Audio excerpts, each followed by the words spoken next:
semuanya, selamat datang di session Hanus Review with Ino.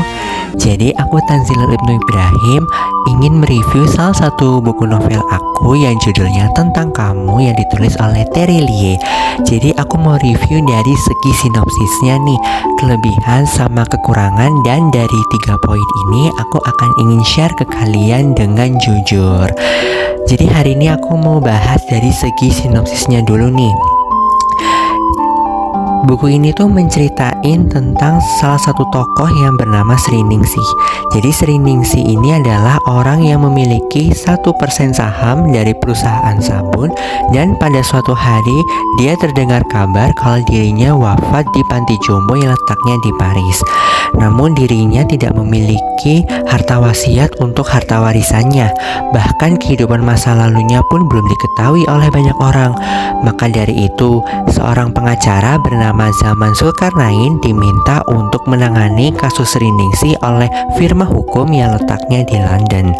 Zaman mendatangi panti jompo di Paris, tempat tinggalnya Sri Ningsih, dan ditemukannya buku diari Sri Ningsih.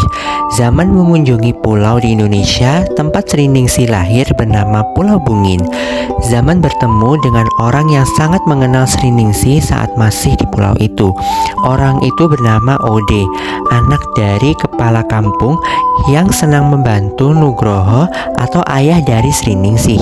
Pak tua itu menceritakan bagaimana kehidupan masa lalu Sri Ningsih yang ditinggal oleh ibunya saat melahirkan, lalu ditinggal oleh ayahnya saat mengalami kecelakaan berlayar.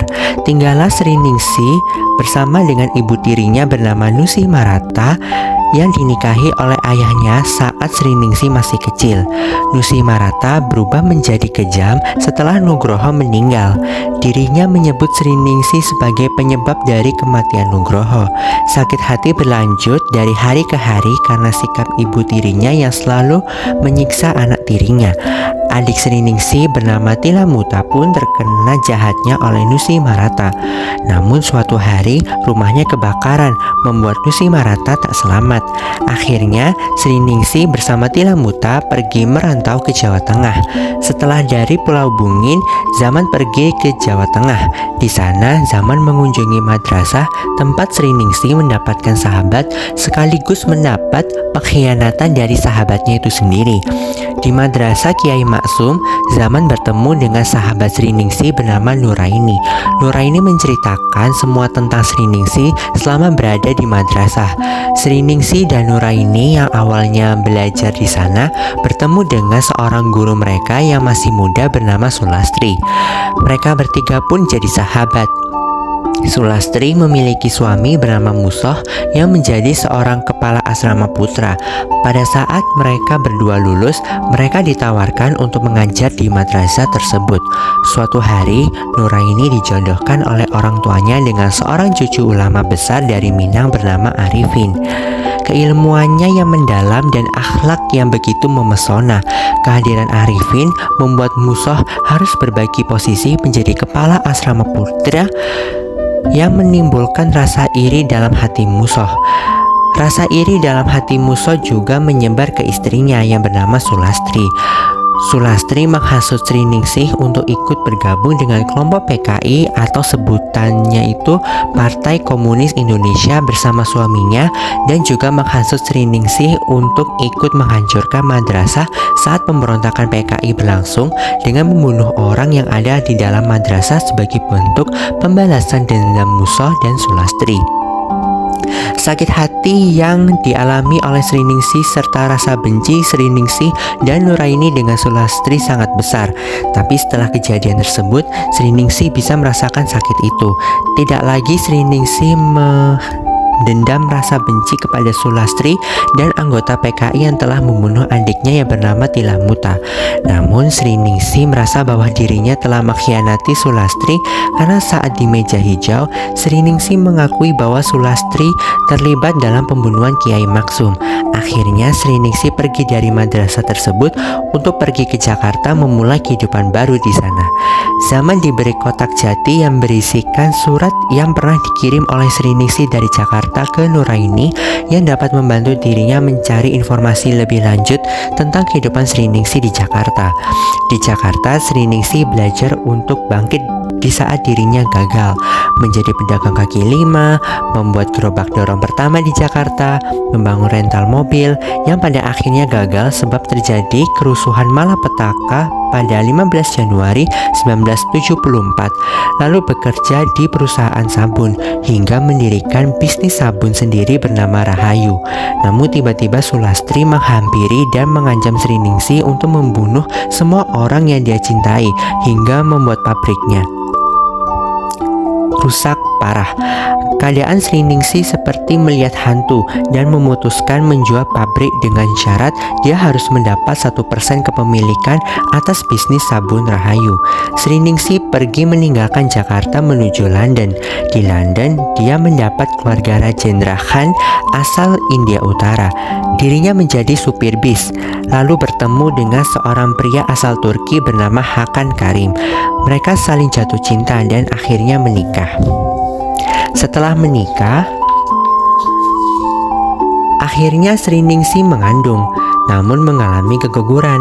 Sriningsih mengandung lagi dan beberapa saat setelah lahir, anaknya keguguran lagi karena perbedaan resus. Rasa sakit dalam hati Sriningsih bertambah karena tidak beberapa lama suaminya juga ikut meninggal saat itu. Suatu hari Sriningsih seperti melihat hantu karena pada saat itu Sulastri datang untuk menyerangnya kembali. Keadaan Sriningsih yang dipenuhi oleh rasa sakit dan rasa takut itu memutuskan untuk pergi ke Paris dengan hanya menumpang satu mobil ke mobil yang lain. Akhirnya dirinya sampai di panti jompo hingga melanjutkan hidupnya di sana sampai meninggal. Investigasi Zaman tentang Sriningsih itu belum juga lengkap. Zaman belum menemukan ahli warisnya yang berhak.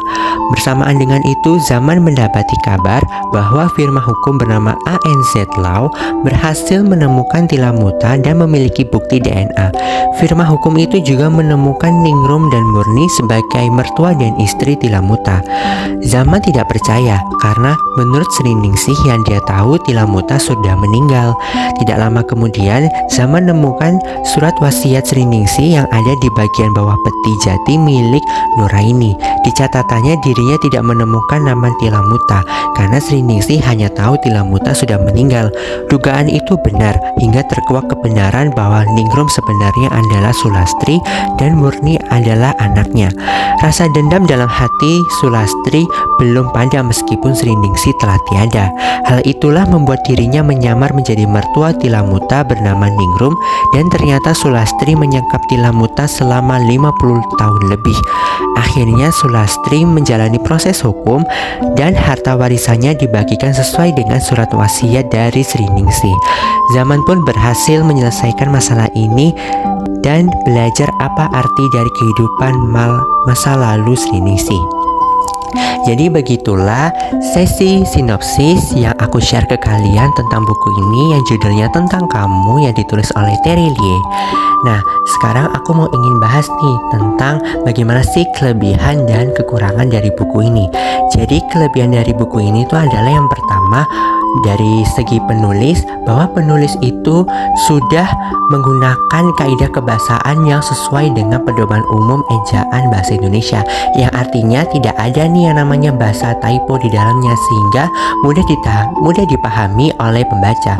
Lalu bahasanya yang ringan sehingga mudah dimengerti dan diserap dan diterima oleh banyak sekian orang. Nah, namun dari segi kekurangan ini, yang pertama itu dari segi covernya. Kalau kita lihat ya, covernya itu kan gambarnya peti jati ya. Nah, kalau pertama kali kita membeli buku ini kan kita tidak mengerti nih isi dari buku ini apa. Nah, kesan pertama kalau misalkan kita melihat cover ini tuh bahwa memang dari segi gambar ini tidak ada kaitannya nih sama dari judulnya, yaitu Tentang Kamu. Apa sih kaitannya judulnya Tentang Kamu dengan gambar ini kalau misalkan kita belum membaca isi dari buku ini? Jadi artinya bahwa memang cover ini tuh hanya menyampaikan isi cerita secara tidak langsung. Nah, Nah, maka dari itu penulis memang sengaja, memang tujuannya itu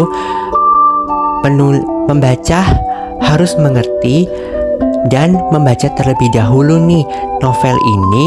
Kalau memang sudah membaca novel ini, barulah pembaca mengerti, oh ternyata memang dari isi novel ini tuh gambarnya itu memang ada kaitannya sama isi ceritanya. Jadi seperti itu. Nah, sampai di sesi terakhir nih, aku mau kasih penilaian dari buku novel ini.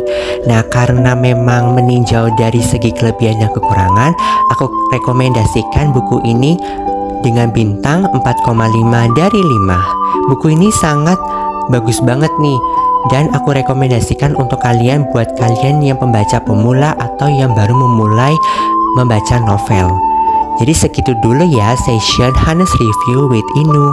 Sampai jumpa lagi di konten selanjutnya. Dadah.